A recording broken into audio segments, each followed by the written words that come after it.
Passionnés et créateurs, bonjour à vous. On se retrouve aujourd'hui pour une petite vidéo explicative aussi bien sur comment télécharger les fichiers sur mon blog, parce que plusieurs d'entre vous m'ont demandé comment faire. Donc je vais vous expliquer ça aujourd'hui. Je vais vous montrer aussi que faire ensuite. Et je vais aussi vous parler sur Canva Workspace des raccourcis clavier, parce que c'est vrai que je les utilise beaucoup dans mes vidéos sans faire attention. C'est tellement une habitude pour moi que je ne fais même pas attention que j'utilise ça pendant les vidéos.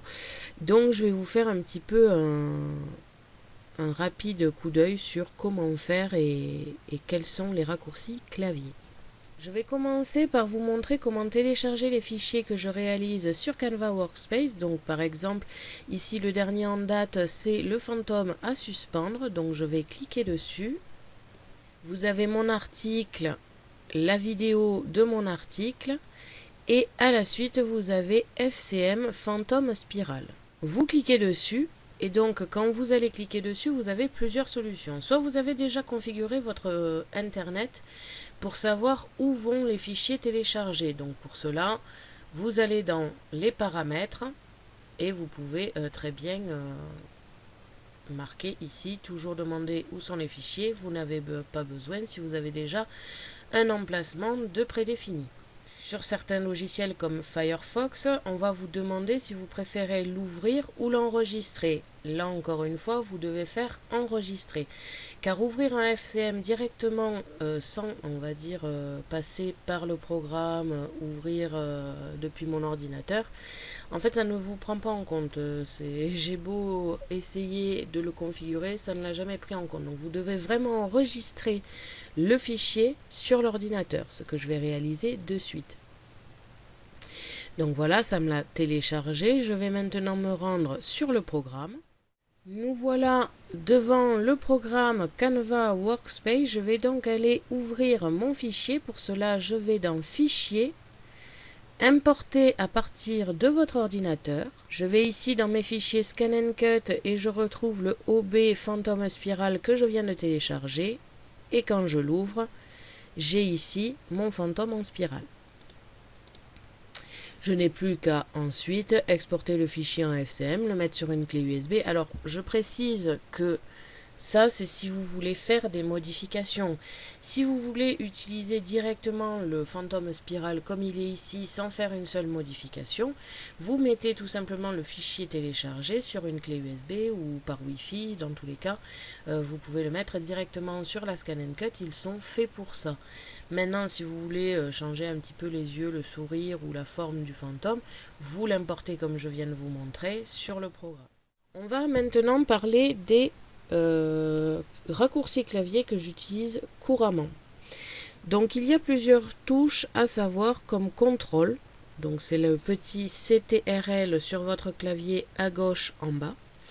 Et Shift, c'est-à-dire le logo de flèche qui est juste au-dessus du contrôle. Donc ça, c'est les deux boutons que vous allez souvent utiliser. Enfin, si vous êtes comme moi, une fondue des raccourcis clavier. Donc on va déjà commencer par les plus courants, c'est-à-dire copier-coller. Donc pour cela, vous maintenez CTRL appuyé et vous appuyez sur C. Vous maintenez CTRL toujours appuyé et vous appuyez sur V. Et comme vous pouvez le voir, une deuxième forme s'est réalisée. Et bien sûr, ça peut se créer à l'infini. Vous pouvez aussi avoir besoin de couper-coller, c'est-à-dire enlever la forme de là où elle est et la coller ailleurs. Donc pour cela, vous maintenez CTRL toujours, vous appuyez sur la touche X, vous maintenez toujours CTRL et vous appuyez sur la touche V. Et comme vous pouvez le voir, ça m'a tout simplement coupé ma forme et me la recoller après. Donc ça, c'est assez rare quand je l'utilise sur ce programme, mais ça peut arriver. Mais c'est surtout le CTRL-V, le CTRL-C, CTRL-V, pardon, que j'utilise très très fréquemment. Ensuite, quand vous avez plusieurs formes ici, superposées les unes sur les autres, et que vous voulez sélectionner celle d'en bas et que ce n'est pas facile, je vais essayer de vous montrer ça en étant un peu plus clair.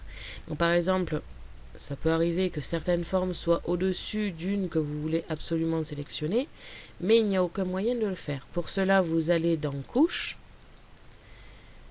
Et là, vous avez toutes vos formes qui sont répertoriées. Donc vous pouvez très bien modifier justement la première forme, la mettre au-dessus, ce qui fait que c'est elle qu'on va choisir en premier à chaque fois. Donc ensuite, quand vous êtes dans forme, vous avez quelquefois besoin de sélectionner plusieurs formes sans toucher au reste, et ce n'est pas forcément facile de le faire avec soit les logos ici, justement parce qu'ils sont les uns au-dessus des autres, soit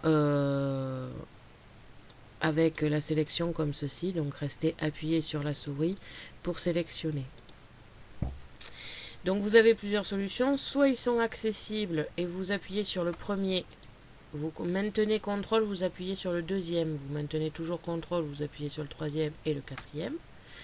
Donc comme vous pouvez le voir, ça m'a sélectionné mes 4 formes. Soit ils ne sont pas accessibles, et dans ce cas-là, vous faites la même chose, mais ici, vous maintenez CTRL et vous appuyez les unes sur les autres, directement dans couche. Ou alors, vous voulez toutes les sélectionner à partir d'ici jusqu'en bas, et dans ce cas-là, au lieu de faire une fois, 2 fois et 3 fois l'appui, vous cliquez sur une première forme, vous maintenez Shift, donc comme je vous l'ai dit au tout début, c'est le bouton juste au-dessus de CTRL, c'est-à-dire celui qui est représenté par une flèche.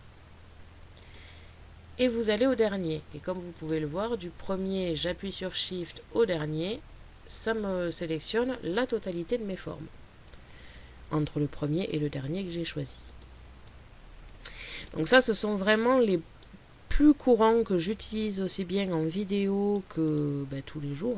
Ce sont tout simplement les mêmes raccourcis clavier que vous pouvez avoir sur Windows directement. Donc c'est vrai que comme j'adore l'informatique, j'ai déjà été habituée à avoir ce genre de réflexe de raccourcis. Je les utilise sur tous les programmes ainsi que sur Windows. Donc c'est vrai que j'ai l'habitude de les utiliser. C'est pour cela que en vidéo, quelquefois, je fais des copier sans faire autre chose. Après, vous pouvez très bien copier, coller directement comme ceci à la flèche. Mais c'est vrai que c'est quand même beaucoup plus pratique avec le raccourci clavier. Donc voilà, c'était tout simple, c'était une vidéo assez rapide et courte, mais au moins j'ai un petit peu montré comment télécharger sur mon blog, comment le mettre sur le programme si vous avez des modifications à faire.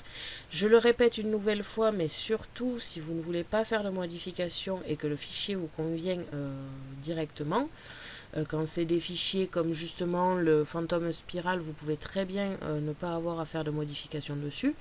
Donc vous pouvez directement l'utiliser sur la Scan & Cut. Ils sont en FCM, c'est-à-dire l'extension qui est lisible par la Scan & Cut.